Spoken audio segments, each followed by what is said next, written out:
কাশীর গঙ্গার ধারের পবিত্র শান্ত পরিবেশে এক পুরনো প্রাসাদে লুকিয়েছিল এক বীভৎস অন্ধকার, যে অন্দরমহলে সেবার নামে চলত চরম অবহেলা আর মমতার আড়ালে ঢাকা ছিল এক বিষাক্ত ষড়যন্ত্র। সেই বন্ধ ঘরের আর্তনাদ কি কোনোদিন বাইরের আলো দেখবে? এক ক্যাপ্টেনের অনুপস্থিতিতে তার জন্মদাত্রী মায়ের সঙ্গে যা ঘটেছিল তা জানলে যে কোনো মানুষের রক্ত হিম হয়ে যাবে। বিশ্বাসের সুযোগ নিয়ে কিভাবে আপনজনই খুনি হয়ে উঠতে পারে, আর শেষ পর্যন্ত সত্যের মুখোমুখি দাঁড়িয়ে এক সন্তানের বিচার পাওয়ার সেই গল্প এখন শুরু হচ্ছে। গঙ্গার তীরের উত্তরপ্রদেশের কাশীতে এক ঐতিহ্যবাহী অথচ সুন্দর অট্টালিকা ছিল। সেই বাড়িতে থাকতেন রণবীর সিং, যিনি বড় পণ্যবাহী জাহাজের একজন দক্ষ প্রধান কর্মকর্তা ছিলেন। সুঠাম দেহ আর অসীম ধৈর্যশীল এই মানুষটি সমুদ্রের ভয়ঙ্কর ঢেউ সামলালেও নিজের মায়ের কাছে ছিলেন খুব নরম এক সন্তান। ওনার মা সুমিত্রা দেবী কয়েক বছর আগে প্যারালাইসিসের কারণে শয্যাশায়ী হয়ে পড়েন। ওনার শরীরের অর্ধেক অংশ অবশ হয়ে গেলেও দৃষ্টিশক্তি আর জ্ঞান ছিল প্রখর। রণবীরের স্ত্রী ছিল অবন্তিকা, যার গলা ছিল মিষ্টি, দেখতে সুন্দরী আর সব সময় পরিপাটি শাড়ি পরে থাকত। পাড়া প্রতিবেশীরা তাকে এক আদর্শ বউ ভাবত। মন্দিরে সবার আগে বসে প্রার্থনা করা, শাশুড়ির প্রতি ভক্তির কথা প্রচার করা আর সবার চোখে সেবার অনন্য উদাহরণ হয়ে ওঠাই ছিল তার লোক দেখানো পরিচয়। যখন রণবীরকে 6 মাসের জন্য সমুদ্রযাত্রায় বের হতে হলো, তখন বিদায়বেলায় মায়ের হাত ধরে সে বলেছিল, মা, তুমি একদম ভয় পেও না, অবন্তিকা তো আছেই, সে তোমার নিজের মেয়ের চেয়েও বেশি যত্ন নেবে। সুমিত্রা দেবী কথা বলার শক্তি হারিয়েছিলেন, তবে ওনার চোখের কোণে এক অজানা আশঙ্কার ছায়া দেখা গেল। রণবীর তখন অবন্তিকার দিকে তাকিয়ে বলল, অবন্তিকা, এখন থেকে মা তোমার পূর্ণ দায়িত্বে রইলেন। অবন্তিকা সাথে সাথে নিচু হয়ে পা ছুঁয়ে প্রণাম করল এবং চোখে জল নিয়ে বলল, আপনি নিশ্চিন্তে যান, আমি মাজিকে আমার নিজের মায়ের চেয়েও বেশি আগলে রাখব। রণবীর তখন মায়ের কপালে স্নেহের চুম্বন দিয়ে ভারাক্রান্ত মনে বাড়ি ছাড়ল। শুরুতে সবকিছু স্বাভাবিক নিয়মেই চলছিল। বাড়িতে লোক আসত, সঠিক সময় ওষুধ দেওয়া হতো এবং অবন্তিকা চারদিকে জাহির করত যে সে শাশুড়ির সেবায় কতটা মগ্ন। কিন্তু সময় যাবার সাথে সাথে অবন্তিকার আসল রূপ বেরিয়ে এলো। এক সকালে সে বিরক্ত হয়ে বলে উঠল, এই অচল বুড়ির সেবা আর কতকাল করব? আমারও তো নিজের একটা জীবন আছে। সেই দিন থেকেই কাজের লোককে বিদায় দেওয়া হলো। সুমিত্রা দেবীর ঘরের দরজা সব সময় বন্ধ থাকতে শুরু করল। খাবার কখনো জুটত, আবার কখনো জুটত না। এক ফোঁটা জলের জন্য ওনাকে অপেক্ষা করতে হতো। অল্পদিনের মধ্যেই পরিস্থিতি খুব খারাপ হয়ে গেল। বাড়ির পেছনের দিকে একটা ছোট গুদাম ঘর ছিল, যেখানে ভাঙাচোরা আসবাব আর পুরনো সিন্দুক রাখা হতো। সেখানে বাতাসের জন্য কোনো জানালা ছিল না, ছিল কেবল এক ভারী কাঠের দরজা।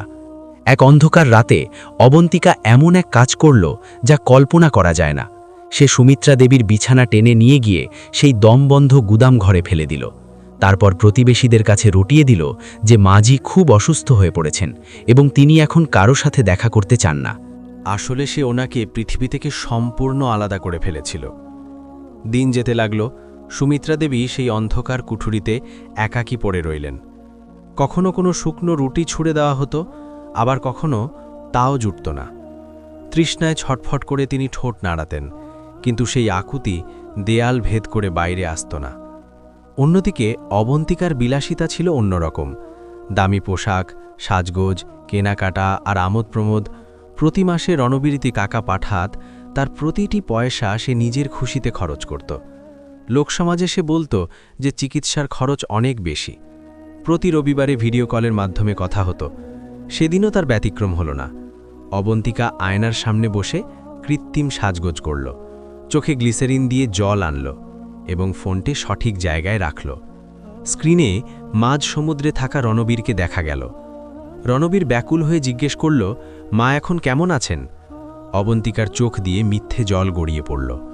সে বলল, শরীরে খুব দুর্বলতা, সারাদিন ঘুমিয়ে থাকেন, আমি তো এক মুহূর্তের জন্য ওনার পাশ থেকে সরি না। রণবীরের গলা আবেগে বুঝে এলো। সে বলল, তুমি যা করছ তার প্রতিদান দেওয়া অসম্ভব, আমি তোমার এই ঋণ চিরকাল মনে রাখব। অবন্তিকা ফুপিয়ে কেঁদে উত্তর দিল, এটা তো আমার ধর্ম। অথচ সেই মুহূর্তেই অন্ধকারের সেই কুঠুরিতে সুমিত্রা দেবী তৃষ্ণার যন্ত্রণায় কাতরাচ্ছিলেন। কথা শেষ হওয়া মাত্রই অবন্তিকার মুখোশ পাল্টে গেল। সে টিস্যু দিয়ে চোখের জল মুছে বিদ্রূপের হাসি হেসে বলল, ধর্ম? হ্যাঁ, অনেক বড় ধর্ম পালন করছি তো। সে উঠে ধীরে ধীরে বাড়ির পেছনের দিকে গেল। সেখানে পৌঁছে পকেট থেকে চাবি বের করে ভারী তালাটা খুলল। দরজা খোলা মাত্রই এক উগ্র পচা গন্ধ বেরিয়ে এলো। ভেতরে ধুলোমাখা গদির ওপর সুমিত্রা দেবী শুয়েছিলেন। খুব রোগা হয়ে গেছেন আর যন্ত্রণায় ধুঁকছিলেন। তিনি অনেক কষ্টে চোখ মেললেন। জল। তার ঠোঁট নড়ে উঠল। অবন্তিকা ঘৃণার সাথে বলে উঠল, সারাক্ষণ জলের বায়না? আমি কি তোমার দাসী? সে কিছুই না দিয়ে চলে গেল এবং আবার দরজা বন্ধ করে দিল। সেই অন্ধকার আবার ঘরটিকে গ্রাস করল। সময় এগিয়ে চলল। রণবীরের জাহাজ কাজ শেষ করে দেশের পথে ফেরার আয়োজন করল। নির্ধারিত সময়ের 2 সপ্তাহ আগেই তাদের কাজ শেষ হলো। বড় অফিসার জিজ্ঞেস করলেন, বাড়িতে ফিরতে চাও কি? রণবীরের মুখে হাসি ফুটে উঠল। সে ঠিক করল এবার না জানিয়েই বাড়ি ঢুকবে। মা আর অবন্তিকা দুজনকেই অবাক করে দেবে। 2 দিন পর দুপুরে একটি ট্যাক্সি কাশীর সেই চেনা গলির মোড়ে থামল। রণবীর দ্রুত সিঁড়ি দিয়ে উপরে উঠল। নিজের চাবি দিয়ে সদর দরজা খুলল। ভেতরে এক অদ্ভুত নীরবতা ছিল। সে জোরে ডাক দিল, মা, আমি ফিরেছি। কোনো উত্তর এলো না। সে সোজা মায়ের ঘরের দিকে গেল। দরজা খুলতেই তার মাথায় যেন আকাশ ভেঙে পড়ল। সেই ঘরটা আর মায়ের ঘর ছিল না। সেটি এখন এক জাঁকজমকপূর্ণ সাজগোজের ঘরে পরিণত হয়েছে। আর এখান থেকেই রণবীরের মনে প্রথম সন্দেহের বীজ জন্মাল। সে ঘরের ভেতরে ঢুকে অবাক হয়ে গেল। যেখানে একদা তার মায়ের ওষুধের জিনিস আর বিছানা থাকত, সেখানে এখন বিশাল আলমারি, দেয়ালে দামি পোশাক, নিচে রঙিন জুতো আর এক কোণে সাজগোজের জিনিসের পাহাড়। সেই ঘরে মায়ের কোনো চিহ্নই ছিল না, যেন সেখানে কোনো অসুস্থ মানুষ কোনো দিন ছিলই না। রণবীরের গলা বুঝে এলো। সে পুরো ঘরটা ভালো করে দেখল, তারপর ঝড়ের বেগে বাইরে বেরিয়ে এলো। মা! এবার তার গলায় ছিল চরম ভয়। সে একে একে বাড়ির প্রতিটি কোণ তন্ন তন্ন করে খুঁজল, রান্নাঘর, বারান্দা, গেস্ট রুম, এমনকি ছাদ পর্যন্ত। কিন্তু সুমিত্রা দেবীর দেখা মিলল না। ঘরে অবন্তিকাও ছিল না। সারা বাড়িতে কেবল এসির শব্দ আর গুমোট স্তব্ধতা। ঠিক তখনই বাড়ির পেছনের দিক থেকে এক খুব ক্ষীণ কাশির শব্দ তার কানে এলো। সে থমকে দাঁড়িয়ে পড়ল। কয়েক মুহূর্ত দম বন্ধ করে শুনল। শব্দ আবার শোনা গেল, খুবই দুর্বল। রণবীর সাবধানে সেই দিকে গেল। সেখানে সেই ধুলোমাখা গুদামঘরটা ছিল, যেখানে ফেলে দেওয়া জিনিস রাখা হতো। দরজার ওপর এক বিশাল লোহা তালা ঝুলছিল। সেদিকে এগোতেই সে এক পচা গন্ধ পেল। নোংরা কাপড় আর ওষুধের এক অসহ্য গন্ধে বাতাস ভারী হয়েছিল। তার হাত কাঁপতে শুরু করল। এখান থেকে শব্দ আসছে কেন? সে বিড়বিড় করে বলল। সে দরজা খোলার চেষ্টা করল, কিন্তু তালাটা ছিল খুব শক্ত। এখন তার ভয় চরম আতঙ্কে বদলে গেছে। সে আশেপাশে তাকিয়ে পাশে পড়ে থাকা এক ভারী লোহার রড হাতে নিল। সমস্ত শক্তি দিয়ে তালার ওপর আঘাত করল। কয়েকবার মারার পর তালাটা ভেঙে মাটিতে পড়ে গেল। রণবীর কাঁপতে কাঁপতে দরজা খুলল। ভেতরে ঘুটঘুটে অন্ধকার। বাইরের আলো চোখে পড়তেই তিনি কুঁকড়ে গেলেন। তিনি ভয় পেয়ে হাত বাড়িয়ে দিলেন, যেন কেউ তাকে মারতে আসছে। কাঁপতে কাঁপতে বললেন, আমাকে মেরো না, আমি কোনো শব্দ করছি না, জলও চাইব না আমি। এই কথা শুনে রণবীরের কলিজা ছিঁড়ে গেল। সে হাহাকার করে ওনার পায়ের কাছে বসল এবং ওনাকে মমতায় জড়িয়ে ধরল। মা, আমি তোমার রনু। সে কান্নায় ভেঙে পড়ল। সুমিত্রা দেবী সেই গলা চেনা মাত্রই ওনার শুকনো চোখ থেকে জল পড়তে লাগল। ওনার হাত অনেক কষ্টে উঠল এবং ছেলের মুখ স্পর্শ করল। বাবা, তুই শেষমেশ ফিরলি, তিনি ভাঙা গলায় বললেন। রণবীর কান্নায় ভেঙে পড়ল। সে বুঝে উঠতে পারছিল না যে এই মাসগুলোতে তার মা এই নরকের মধ্যে কিভাবে বেঁচেছিলেন। ওনার শরীরে ক্ষত ছিল, ঠোঁট ফেটে গিয়েছিল এবং শ্বাস ছিল খুব ধীর। সে সাথে সাথে ওনাকে কোলে তুলে নিল। ওনার শরীর এতটাই হালকা হয়ে গিয়েছিল যে মনে হচ্ছিল কোনো ছোট শিশুকে কোলে নিয়েছে। সে ওনাকে নিজের শোবার ঘরে নিয়ে এলো। পরিষ্কার বিছানায় শুইয়ে এক গ্লাস জল নিয়ে ধীরে ধীরে ওনার ঠোঁটে ঠেকালো। সুমিত্রা দেবী কয়েক চুমুক খেলেন। কিছুক্ষণ পর সে ডাক্তারকে খবর দিল। ডাক্তার দ্রুত বাড়িতে ঢুকলেন। পরিস্থিতি দেখে তিনিও অবাক হলেন। পরীক্ষার পর তিনি গম্ভীর হয়ে বললেন, আপনি যদি আর মাত্র 2-3 দিন দেরি করতেন তবে ওনাকে বাঁচানো হয়তো অসম্ভব হতো। রণবীর চোখ বুজে রইল। তার ভেতরে রাগ, কষ্ট আর অনুশোচনা আছড়ে পড়ছিল। ডাক্তার প্রয়োজনীয় ব্যবস্থা করে চলে গেলেন। সুমিত্রা দেবী ওষুধের প্রভাবে ঘুমিয়ে পড়লেন। ঘরে এক হালকা আলো আর নিস্তব্ধতা ছিল। রণবীর চেয়ারে বসে ওনাকে দেখতে লাগল। তার শরীর তখন পাথরের মতো স্থির। রাত বাড়তে লাগল। রাত প্রায় 9টার দিকে কলিং বেল বাজল। তারপর চাবি ঘোরানোর শব্দ হল এবং দরজা খুলল। অবন্তিকা ভেতরে ঢুকল। তাকে খুব খুশি দেখাচ্ছিল। হাতে ছিল কেনাকাটার অনেক ব্যাগ, আর মুখে সেই কৃত্রিম হাসি। কিন্তু ঘরের কোনায় চুপ করে বসে থাকা রণবীরকে দেখেই সে থমকে গেল। আপনার তো আসার কথা ছিল আরও পরে। তার কথাগুলো তোতলাতে লাগল। রণবীর তার দিকে তাকালো না, কেবল শান্ত গলায় জিজ্ঞেস করল, মা কোথায়? অবন্তিকা এক মুহূর্তের জন্য পাথরের মতো জমে গেল। পরক্ষণেই নিজেকে সামলে নিয়ে বলল, উনি তো নিজের ঘরে ঘুমাচ্ছেন। কড়া ওষুধের কারণে ওনার খুব ঘুম হয়। রণবীর ধীরে ধীরে উঠে দাঁড়াল। তার চোখে এমন এক শীতল ভাব ছিল যে অবন্তিকার শরীর কাঁপতে শুরু করল। সে তার কাছে এলো এবং কোনো কথা না বলে তার চুলের মুঠি ধরল। অবন্তিকা যন্ত্রণায় চিৎকার করে উঠল, আহ, আপনি এ কি করছেন? রণবীর প্রথমবার তার চোখের দিকে তাকাল। সেই চাহনি ভালোবাসার ছিল না, রাগেরও ছিল না, বরং তা ছিল এক শেষ পরিণতির। চলো, সে অকল্পনীয় শান্ত গলায় বলল, আমি তোমাকে দেখাচ্ছি মা কোথায় আছেন। সে তাকে চুলের মুঠি ধরে টেনে হিচড়ে বাড়ির পেছনের দিকে নিয়ে যেতে লাগল। অবন্তিকার দামি জুতো মেঝেতে ঘষ্টে যাচ্ছিল। সে রণবীরের হাত ছাড়ানোর চেষ্টা করছিল, কিন্তু রণবীরের হাত ছিল লোহার মতো শক্ত। অবন্তিকা এক নাগাড়ে বলে যাচ্ছিল, আমাকে ছেড়ে দিন, আপনার মাথা কি খারাপ হয়েছে? আমি কি দোষ করেছি? কিন্তু রণবীর একটিও কথা বলল না। সে সরাসরি সেই কুঠুরির সামনে এসে থামল, যার ভাঙা তালাটা তখনও মাটিতে পড়েছিল।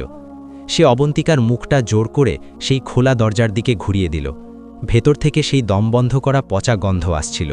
অবন্তিকা নাক কুচকে পিছিয়ে যাওয়ার চেষ্টা করল, কিন্তু রণবীর তাকে ছাড়ল না। দেখো, সে খুব নিচু স্বরে বলল, ভালো করে দেখো। অবন্তিকার নজর ভেতরে পড়তেই তার মুখ ফ্যাকাশে হয়ে গেল। নোংরা বিছানা, দেয়ালে লেগে থাকা দাগ, মেঝেতে শুকিয়ে যাওয়া জলের চিহ্ন সবই সে দেখতে পেল। তবে সে বুঝতে পারছিল না যে রণবীর কতটা জেনেছে। এসব কি? সে অবাক হওয়ার ভান করে জিজ্ঞেস করল, এখানে তো আবর্জনা রাখা হতো। রণবীর হঠাৎ অট্টহাস্য হেসে উঠল।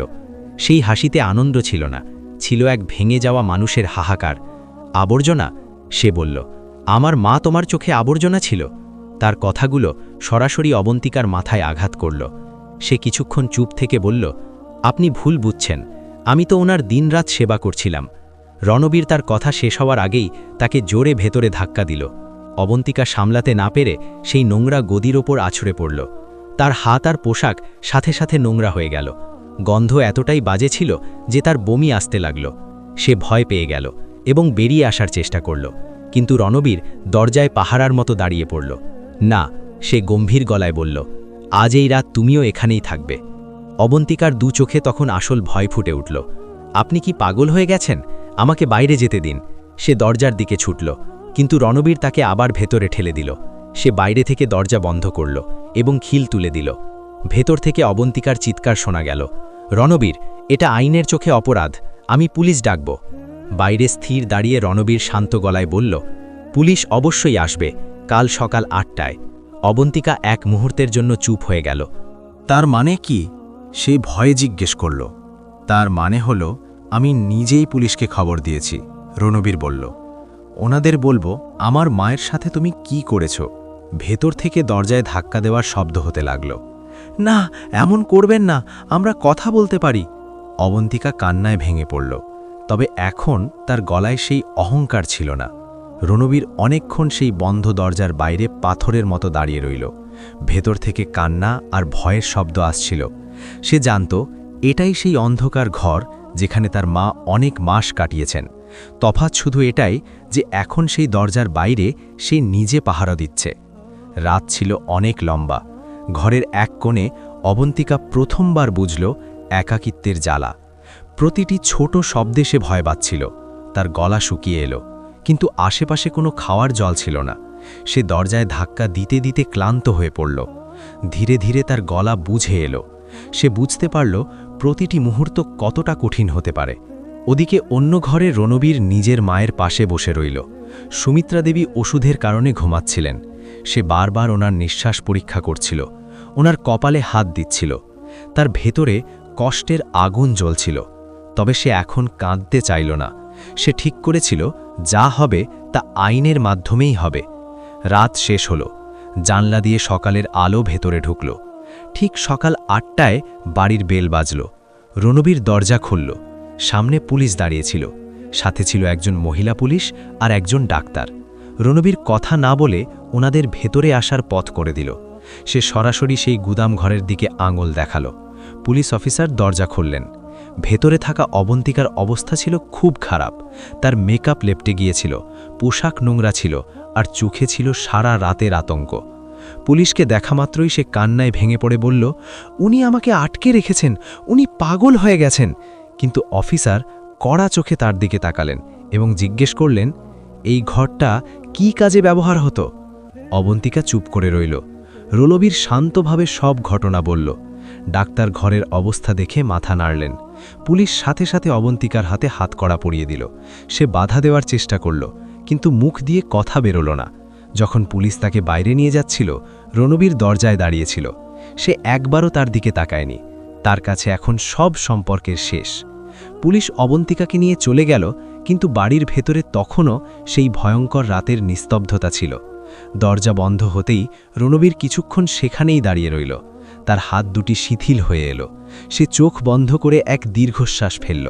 এটি কোনো জয়ের আনন্দ ছিল না, বরং এক ক্লান্ত মানুষের শান্তি। কিছুক্ষণ পর সে মায়ের ঘরে ঢুকল। সুমিত্রা দেবী এখন জেগেছেন। জানলা দিয়ে আসা সকালের রোদ ওনার মুখে পড়ছিল। তিনি ছেলেকে দেখলেন। ওনার চোখে আবার ভালোবাসা ভরে উঠল। রণবীর ওনার কাছে বসল এবং ওনার রোগা হাত নিজের হাতের মুঠোয় নিল। সেই হাত ছিল খুব জীর্ণ, তবে তাতে তখনও সেই মমতা ছিল যা ছোটবেলায় তাকে আগলে রাখত। মা, এখন সব বিপদ শেষ, সে নিচু স্বরে বলল। সুমিত্রা দেবী ঠোঁট নাড়ানোর চেষ্টা করলেন। গলা ছিল খুব ক্ষীণ, তবে পরিষ্কার। তুই ফিরেছিস, এখন আর কোনো দুঃখ নেই। ওনার চোখের কোণ থেকে জল পড়ল। এত কষ্টের পরেও ওনার কথায় কোনো অভিযোগ ছিল না। রণবীর নিজেকে সামলাতে পারল না। সে নিচু হয়ে মায়ের কপালে নিজের মাথা ছোঁয়ালো। তার চোখের জল ওনার হাতে পড়ল। সেই সময় সে কোনো অফিসার ছিল না, ছিল কেবল এক সন্তান যে তার মাকে নতুন জীবন দিতে পেরেছে। কয়েক ঘন্টা পর অ্যাম্বুলেন্স এলো এবং সুমিত্রা দেবীকে হাসপাতালে পাঠানো হলো। ডাক্তাররা ওনাকে ভর্তি করে নিলেন। অনেক দিন ওনার চিকিৎসা চলল। শরীর খুব ভেঙে গিয়েছিল, তবে ধীরে ধীরে উন্নতি হতে লাগল। রণবীর সবসময় সেখানেই থাকত, নিজে ওনাকে খাইয়ে দিত, ওষুধ খাওয়াতো আর রাতে ওনার পাশেই চেয়ারে ঘুমাতো। একদিন দুপুরে সুমিত্রা দেবী চোখ মেললেন এবং ধীরে জিজ্ঞেস করলেন, বাবা, তুই খেয়েছিস? এত কষ্টের পরেও মায়ের প্রথম চিন্তা ছিল ছেলের খাওয়া নিয়ে। রণবীর হাসল, যদিও তার চোখে জল ছিল। খেয়ে নেব মা, আগে আপনি সুস্থ হয়ে উঠুন, সে উত্তর দিল। সুমিত্রা দেবী শান্তির নিঃশ্বাস ফেলে চোখ বুজলেন। ঘরে এক অদ্ভুত শান্তি ছিল, ভয়ের নয় বরং মুক্তির। ওদিকে পুলিশ তদন্ত শুরু করল। প্রতিবেশীদের কথা শোনা হলো, ডাক্তারের রিপোর্ট নেওয়া হলো এবং সেই কুঠুরির ছবি প্রমাণ হিসেবে দেওয়া হলো। অভিযোগ ছিল অকাট্য। অবন্তিকার বিরুদ্ধে বৃদ্ধা নিগ্রহ এবং খুনের চেষ্টার মামলা হলো। আদালতে যখন আসল ঘটনা প্রকাশ পেল, তখন সবাই অবাক হলো। যে মেয়েকে লোকে আদর্শ বউ ভাবত, সে যে এমন পাষাণ হতে পারে তা অবিশ্বাস্য ছিল। কয়েক মাস পর রায় ঘোষণা হলো। অবন্তিকাকে অনেক বছরের জেল দেওয়া হলো। যখন পুলিশ তাকে জেলে নিয়ে যাচ্ছিল, তার মুখে এখন কোনো অহংকার ছিল না, ছিল কেবল এক শূন্যতা। সে নিজের সব হারিয়েছিল। সময় গড়ানোর সাথে সাথে রণবীর সেই অট্টালিকা বিক্রি করে দিল। সেই বাড়িটা এখন তার কাছে শুধু কষ্টের স্মৃতি। সে মাকে নিয়ে শহরের এক শান্ত এলাকায় এক ছোট কিন্তু পরিষ্কার বাড়িতে চলে গেল। সেখানে কোনো ভয় ছিল না, অন্ধকার ছিল না, ছিল কেবল খোলা বাতাস আর রোদ। ধীরে ধীরে সুমিত্রা দেবীর শরীরও ভালো হতে লাগল। তিনি পুরোপুরি সুস্থ না হলেও এখন হাসতেন, কথা বলতেন এবং সবচেয়ে বড় কথা, খুব শান্তি বোধ করতেন। প্রতিদিন বিকেলে রণবীর ওনাকে হুইলচেয়ারে বসিয়ে ছাদে নিয়ে যেত। দুজনেই চুপচাপ সূর্যাস্ত দেখতেন। কখনো কখনো সুমিত্রা দেবী তার মাথায় হাত রাখতেন আর সে শিশুর মতো চোখ বন্ধ করে থাকত। একদিন তিনি বললেন, বাবা, ঈশ্বর তোকে ঠিক সময় পাঠিয়েছেন, না হলে আমি তোকে শেষবারও দেখার সুযোগ পেতাম না। রণবীর সাথে সাথে ওনার হাত ধরল। এমন কথা বলবেন না মা, এখন আমি আপনার পাশেই সব সময় থাকব। তার গলায় ছিল দৃঢ় প্রতিজ্ঞা। সেই বিকেলে আকাশে হালকা লাল আভা ছড়িয়ে পড়ছিল।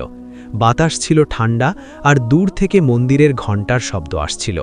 সুমিত্রা দেবী লম্বা শ্বাস নিলেন এবং হাসলেন। সম্ভবত প্রথমবার মনে মনে অনুভব করলেন যে তার ছেলে আসলেই তার কাছে আছে। রণবীর আকাশের দিকে তাকালো। তার মনে হলো দীর্ঘ অন্ধকারের পর তার জীবনেও নতুন সকাল হয়েছে। সে সাবধানে মায়ের কাঁধের ওপর চাদরটা ঠিক করে দিল এবং চেয়ারটি সামনে নিয়ে গেল। সেই দিনের পর সেই বাড়িতে আর কোনো কান্না শোনা যায়নি। সেখানে ছিল কেবল এক মা ও ছেলের শান্ত জীবন, যেখানে ভালোবাসা ধীরে ধীরে সব ক্ষত মুছে দিয়েছিল। বলা হয়, পাপ যতই লুকিয়ে রাখা হোক না কেন, একদিন তা সবার সামনে আসবেই। আর যখন এক সন্তানের প্রাণ তার মায়ের জন্য কাঁদে, তখন তা পৃথিবীর সবচেয়ে বড় শক্তিতে পরিণত হয়। সেদিন রণবীর কোনো প্রতিশোধ নেয়নি, সে কেবল তার মায়ের জন্য বিচার নিশ্চিত করেছিল।